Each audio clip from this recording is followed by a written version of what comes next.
Hi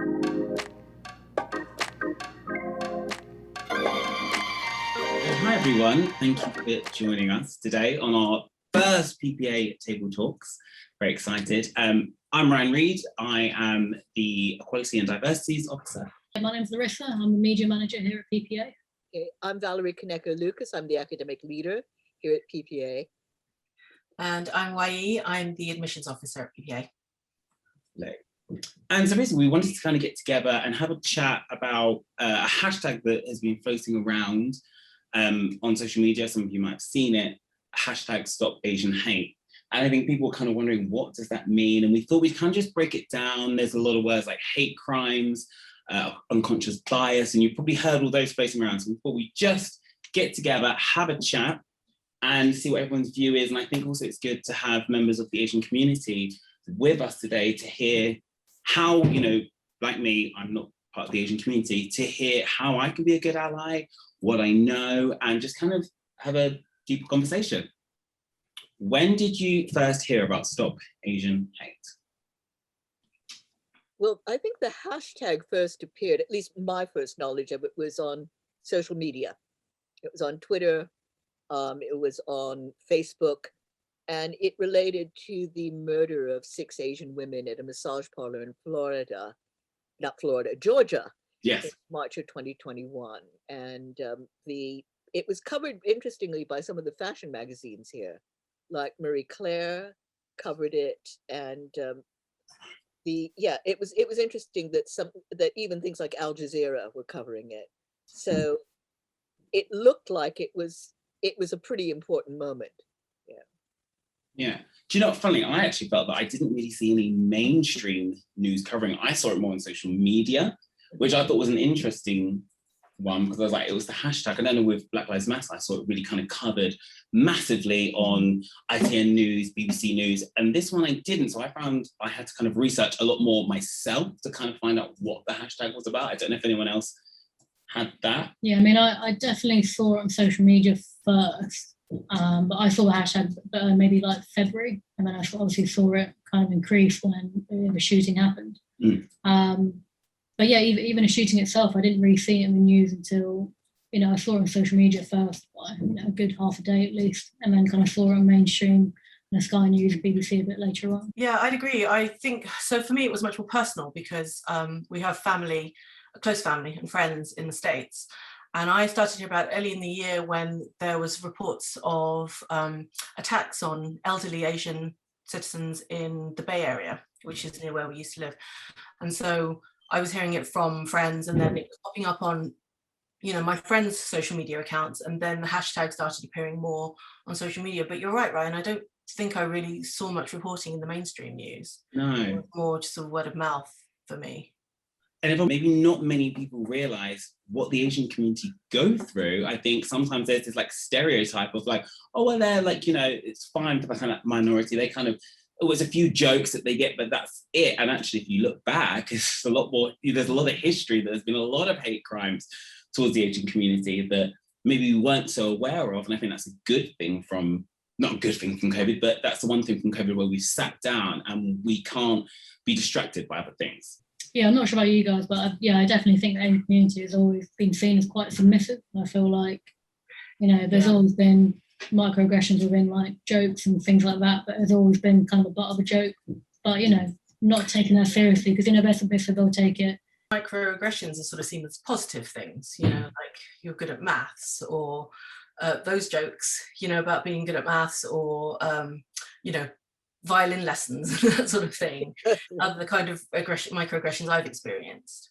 So I think that's always happened, but definitely living in California, I haven't lived in any other parts of the States, but in California as an Asian person, it was definitely, because I left just shortly before COVID happened, and so it was very positive stereotypes, and it was sort of the Asians were seen as the safe minority, or the good minority, if you want to put it that way. And that in itself is, a microaggression, or unconscious bias. So it's kind of very interesting for me to see, having just left and then seeing how it flipped so quickly after COVID.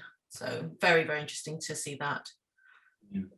Definitely. I mean, there's the whole thing with East Asians as being the model minority, Right. you know, and I think we're perceived as not having problems. You had the first generation who, you know, ran the Chinese restaurants or, you know, did manual labor and they worked hard.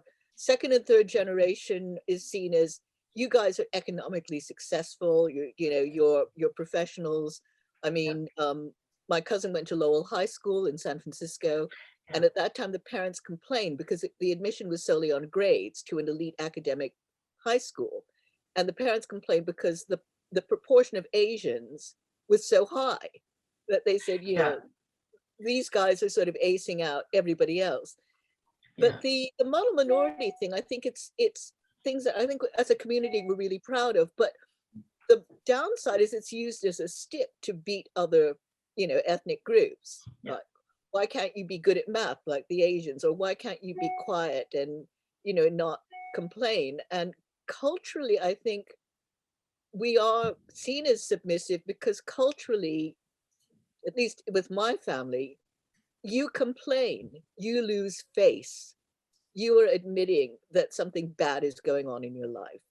And you don't want other people to look at you and think, oh, you're the problem guy, or you're the problem family, or you're the person that just isn't trying to assimilate and be quiet about what other people are seeing as humorous or, you know, just a joke.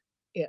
And I think that is a problem for us because it's that fear about speaking up. I think that's probably more the case for people, say my parents or grandparents' generation than our generation. Well, certainly in my family, you know, people my age are always seen as, why are you guys always complaining? Why are you so mouthy? You know, it's no big deal. Nobody died until. Wow. Yeah. And it was interesting also to find out for me that, you know, I'd always lived that sort of positive experience or positive viewpoint of Asians in America. But so just finding out that actually Asian hate in America is not new at all. It's just gone around in this cycle. Finding out some of the very dark history of Asians in America and of how the population was treated previously. So my father-in-law, who's white, I mean, his generation, he remembers Japanese internment camps and sort of, so post the Korean War and World War II, Japanese, you know, were seen as, they had a very negative, they were seen negatively. And it was the same thing as it is now, where all Asians are seen as the same, even though the, you know, the target, the hate was directed at Japanese, but anyone that looked Asian was the same. They were Japanese as much as anyone else. And I think that's the same that's happening now after COVID. It's the hatred is directed at China, but anyone who looks remotely Asian is a target. Yeah. You know, so this isn't new. It's just we're seeing it again, a couple of generations in, and it's, you know, it's happened very quickly. Yeah, very quickly. Having a president who will go, the China virus, and hearing that ignorance, I think people also didn't really realize, by saying these ignorant things, it sounds really silly saying people didn't realize, but that's the ignorance of it, what impact that has. Kind of goes towards it, doesn't it? Those little comments, you know, kind of leads to the unconscious bias, but you know, people just have that negative view of it. You know, when you do go into an Asian supermarket or you go to get a Chinese takeaway, you know, there's those things that, you know, when you hear it so constantly in the media, etc. Yeah. That's, I think, the basis of some of the hate crimes, though. It definitely is. Yeah, is, you know, the young Singaporean student who was attacked by 4 teenagers, and one of them said, "We don't want your fucking virus in our country." You know, so that there is that sense that any Asian face must be Chinese and therefore is disease-ridden.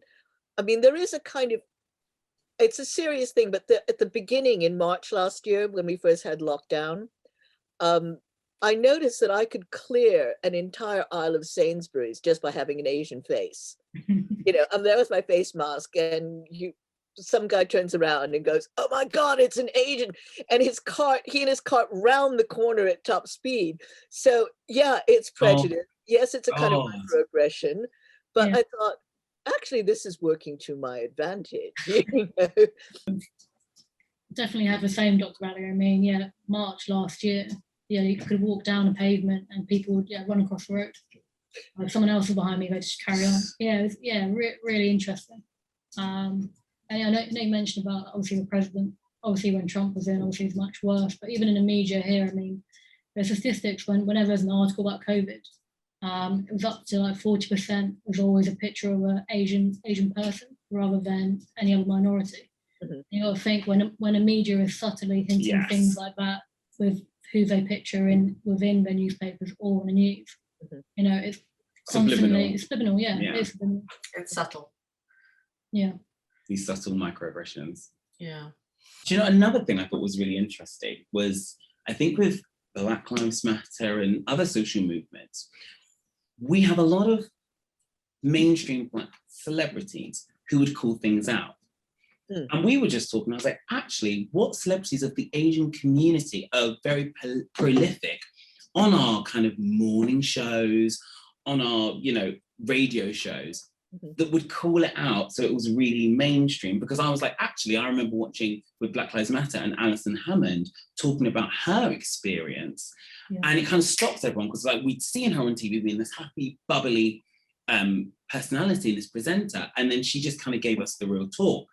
And, you know, I was trying to think of actually who would be that person in Britain, because sometimes that is what kind of cuts across to people when they can kind of see someone they see normally and they see this trauma affect someone. And I was thinking a video that really shocked me was, there's a Broadway performer and she did this Instagram video, and I was like, oh my gosh, like I haven't actually seen any other kind of celebrities of the Asian culture say something. And I was like, actually, that is a really big tool when it comes to social media activism. And I just wonder sometimes, is that why did that slow down it being such a big thing in the media? Well, I think George Takei, who actually was I think he was Mr. Solo in Star Trek. Yeah. I mean, he's spoken out about that. And also, interestingly, he actually helped. Well, I guess it was his story that became the story of a musical called Allegiance that premiered on Broadway. Yeah, and that was the story of the Japanese Americans who were interned during the Second World War, you know, done as a musical. But I think, well, in the UK, you do have actors, like people like, you know, Daniel York Lowe, who's spoken out about the idea of, you know, the fact that the streets are no longer safe for people of East Asian heritage. And he was also part of the group that set up the campaign against the RSC on their casting of a Chinese classic, in which all the characters should have been Chinese, but the leads were given to non-Asian actors. Right.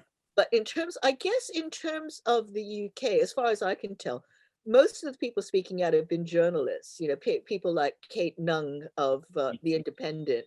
She was the one that recorded the 457 Asian hate crimes that were done between the start of COVID and I think it was March or April 2021.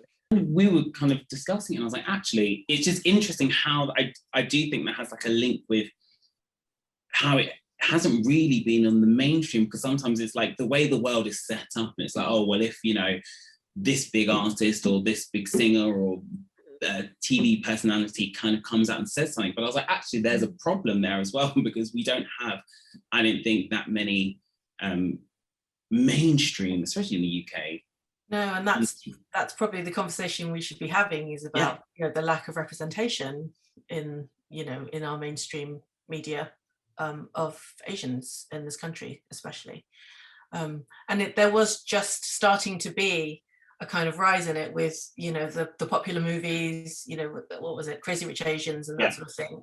People were kind of, you know, starting to be known, but I mean, I can't think of a single person that I've seen in the mainstream at all. I suppose the only person I can think of who's really mainstream was I think the girl who played Cho Chung in Harry Potter. Yeah. But she's still quite a young actress. Yeah. Well, there's Gemma Chow. Gemma. She From Humans. Humans, yeah. Yeah. In the Eternals, you know, new Marvel film. And then I was like, got Kwan, I guess, in a British kind of presentery kind of, but then that's why I was like, God, there's two. That's all I could really think of off the top of my head. Obviously, if I sat down with a piece of paper for half an hour or longer, but I thought off the top of my head, one thing I think about being an ally is who can I speak for who's not in the room? You know, so if there's someone who has a disability and they're not in the room, I will speak for them if that's spoken about. But that's one thing I try and think to be a good ally is how can I help others who aren't in the room or aren't in the same space as me and put their point across. Say possibly also the whole idea of see it and call it out. Yeah. Certainly for the George Floyd case, there were bystanders who filmed what was going on, and that became testimony in the trial. But this, I guess, people sometimes are afraid. You know, if you call somebody out for some comment like "go back to China," what's going to happen? And yeah, I can understand that, but I think you could also kind of be slightly naive and say, I don't understand why you said that. Can you tell me more about it, so that it's not so much a confrontation as a conversation, if that person wants to engage with you. And there is also the sense that if somebody is being racially abused, to know that someone else has noticed. I think that's important. Even if you don't directly intervene, is important, because at least that person knows they've been witnessed. They're not on their own, because sometimes it can feel like it's just in your head. Like, did they say that? Did I imagine that? Was that? Did I take that on to heart? Because I think sometimes, being of an ethnic minority, sometimes you are made to feel like, oh, but it wasn't that bad. It wasn't. Did they really say that? Did they really mean that? I think they just meant this, And actually, it's so true. If someone else is going, I saw that. There's a look of I saw that. I support this. This isn't going to go any further because I'm here watching. I totally agree with you. I think that is. Yeah, but even just having that person there, the eye contact, kind of knowing what's going on. I mean, I've had situations, mainly around here as well. People shouting Corona at you. I've had that actually more than once, which throughout the whole year, wasn't just recently. The first time I think was either late March or start of April last year. So I mean, it's just having that other person there being like, oh, do they really just say that, and having that support is I think really important as well. There's possibly also the sense of don't take the easy way out about understanding other cultures, because presently a lot of media stereotypes about not just Asians, ethnic minorities are quite caricatured.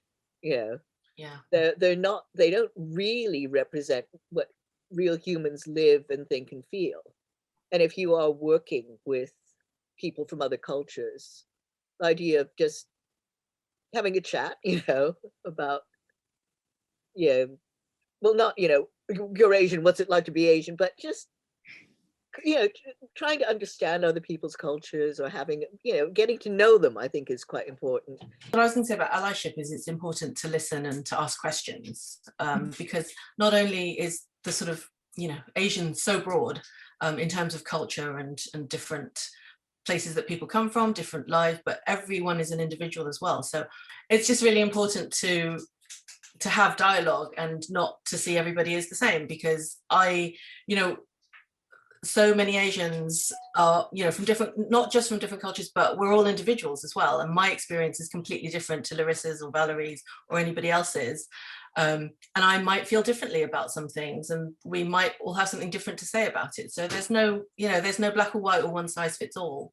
So it's really important as an ally to keep asking questions, and to talk about things, with everybody.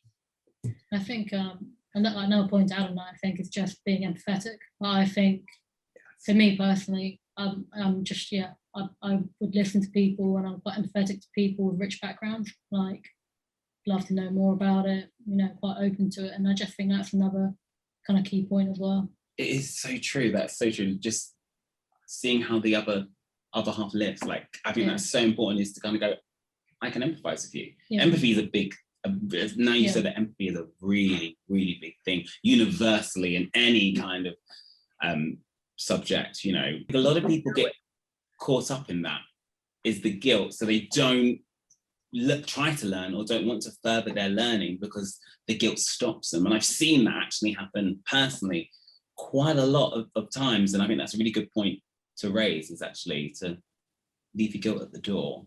Yeah. To learn about the past and to say, oh my God, I feel really bad about that. That's so horrible. It happened. Well, good, you understand it.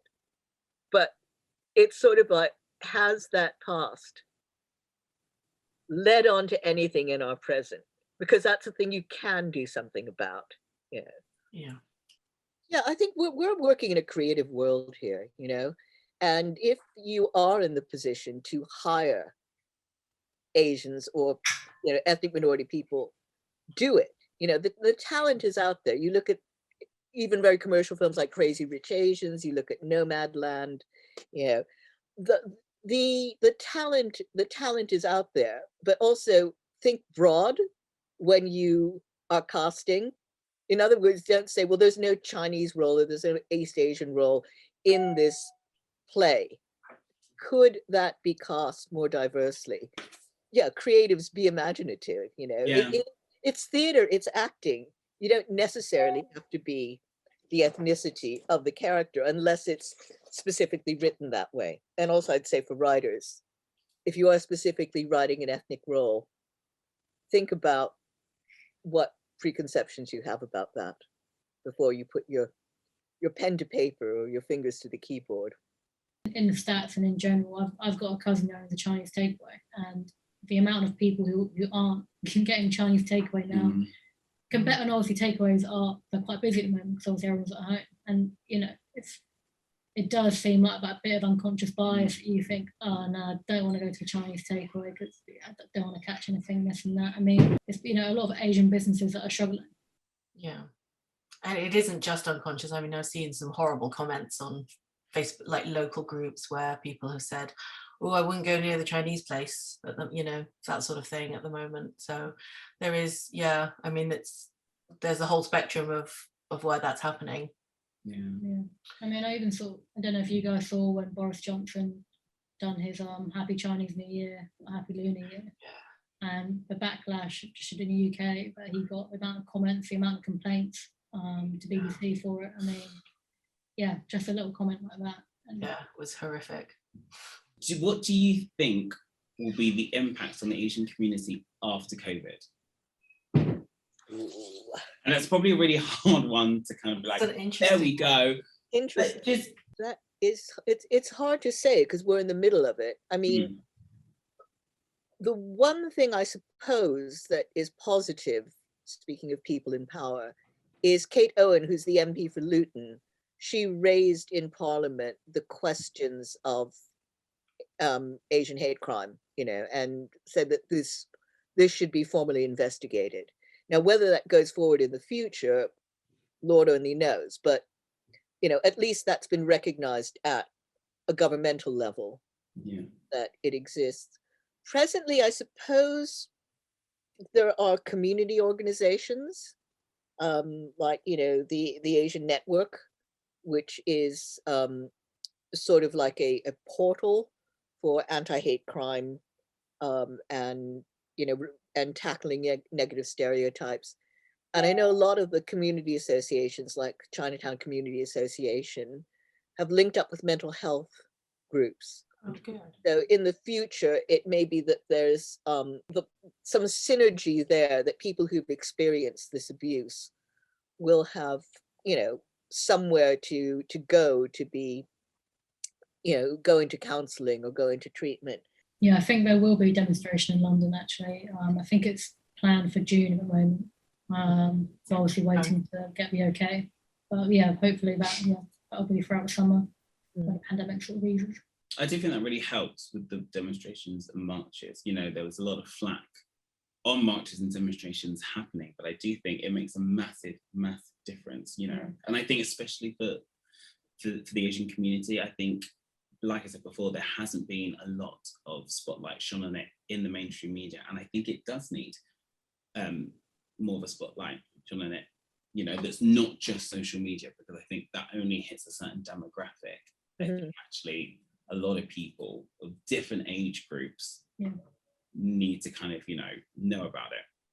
It's, I suppose the question also is, in the future, is to what extent will our own communities begin to overcome their reticence about reporting, you know, and part of allyship may be to support someone who wants to report, you know, a hate crime.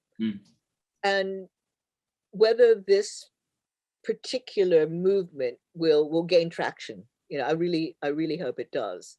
I think the history of it in the UK is more fragmented, because in the US, probably why knows more about this, there have been actually historians documenting the Asian American experience since I think for quite some time, but certainly the thing that kicked it into start was the Vietnam War. Yeah, in the 70s, you started getting the equivalent hate crimes directed against East Asians because the United States was losing the Vietnam War. And then you started getting a body of people rediscovering the history of Asians in America. But I think for Asians in Britain, or East Asians and Southeast Asians in Britain, it's a much more fragmented thing. You know about bits here, bits there, you know, Liverpool, for example, Cardiff, Bristol has had East Asian communities, but that history really isn't documented in any kind of joined up way. That's right. I think, yeah, the history of it, I think is very interesting. I can only relate that to kind of with Black Lives Matter, and the history there is it's very fragmented, and it's like, where are we finding the history? How are we teaching that to the younger generation? Yeah. I think you made a really good point though, Ryan, about in understanding other cultures, it's listen to listen, not listen to respond. Yeah. And we don't do that. I don't think I think this pandemic has helped us do that, because we've been sitting down and we haven't been able to be distracted, and we've had to go, actually, I just have to listen. And I think from the Black Lives Matter, I think that will help the Asian community and the LGBTQ+. When these things happen, people have had to sit and listen to that, because it was such a big movement that you can go, well, you've done it for that ethnic minority, so now you can do it for this minority, and now you can, do you know what I mean? I think that should hopefully be transferable, because you've seen people do it. And I think the Black Lives Matter is such a bigger movement than just the Black Lives Matter. I think it goes for so many different minorities, because if we see the change and we can see that campaigning can do something, then I think it is transferable. We can do this with the Asian community, with the LGBTQ+, with women's rights. We can do it, because if we make enough noise and, you know, we want to show change and people listen and we can do it, we see change happen, then we can do it with loads of other things as well. And while we have to recognize each group as important in their own right, we are all in this together. Like, we want to all move forward for change. Yes. And it's, you know, going on the whole, like what I said before about how it goes in cycles. And this is why I think it's really interesting to see what will happen after COVID. Will it next be some other group that gets attacked, and then it goes round and round in cycles again? But this is the important thing to remember, is that if you support any kind of racism or bigotry, you support racists and bigots. And it might not be you today, but it could be you tomorrow. You know, that's something really important to remember, and we're all in it together. It's so true. It's so true. I remember saying that to people who were like, oh, Black Lives Matter. Yes, but Black trans lives matter.